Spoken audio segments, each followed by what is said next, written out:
H1B visa కార్యక్రమంలో America ప్రభుత్వం మార్పులను ప్రతిపాదించింది. అధిక వేతనాలు పొందే నిపుణుల ఎంపికలతో పాటు ప్రస్తుత లాటరీ విధానంలో కీలక మార్పులు చేయనున్నారు. కొత్త నిబంధనల ప్రకారం వీసా ఎంపిక ప్రక్రియలో వేతన స్థాయిని పరిగణలోకి తీసుకోనున్నారు.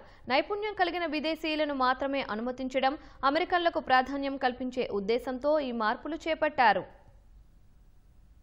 H1B వీసా రుసుమును ఏకంగా $1,00,000లకు పెంచిన ట్రంప్ సర్కార్ తాజాగా ఆ వీసాలను జారీ చేసే నిబంధనలు మరింత కఠినతరం చేసేందుకు సిద్ధమైంది. అధిక వేతనాలు పొందే నిపుణుల ఎంపిక కోసం కొత్త ప్రతిపాదనలు రూపొందించింది. ప్రస్తుతమున్న లాటరీ విధానంలో కీలక మార్పులు చేసేందుకు ట్రంప్ సర్కార్ సిద్ధమైంది. H1B వీసాల జారీ ప్రక్రియలో మార్పులకు సంబంధించిన ప్రతిపాదనలను ఫెడరల్ రిజిస్ట్రార్ విడుదల చేసింది. H1B వీసా కోసం ప్రస్తుతమున్న లాటరీ విధానాన్ని మార్చాలని డిపార్ట్మెంట్ ఆఫ్ హోంల్యాండ్ సెక్యూరిటీ భావిస్తోంది. కొత్త నిబంధనల ప్రకారం ప్రతి ఏటా జారీ చేసే 85,000 పరిమితి దాటితే వీసాల ఎంపిక ప్రక్రియలో వేతన స్థాయిని పరిగణలోకి తీసుకుంటారు. ప్రస్తుతం అమెరికాలో 4 వేతన స్థాయిలు ఉన్నాయి. ఎక్కువ జీతం అంటే $1,30,00,000 వార్షిక వేతనం కలిగిన అర్జీలను సెలక్షన్ పూల్లో 4 సార్లు చేర్చనున్నారు. 1వ లెవెల్ లేదా తక్కువ జీతం కలిగిన వారి అర్జీని ఒక్కసారి మాత్రమే చేర్చుతారు. ఈ వెయిటెడ్ సెలక్షన్ వల్ల అధిక జీతం ఉన్న వారికి వీసా లభించే అవకాశం ఎక్కువగా ఉంటుంది. భారతీయ ఐటీ సంస్థలపై ప్రతిపాదిత మార్పులు తీవ్ర ప్రభావం చూపే అవకాశం ఉంది.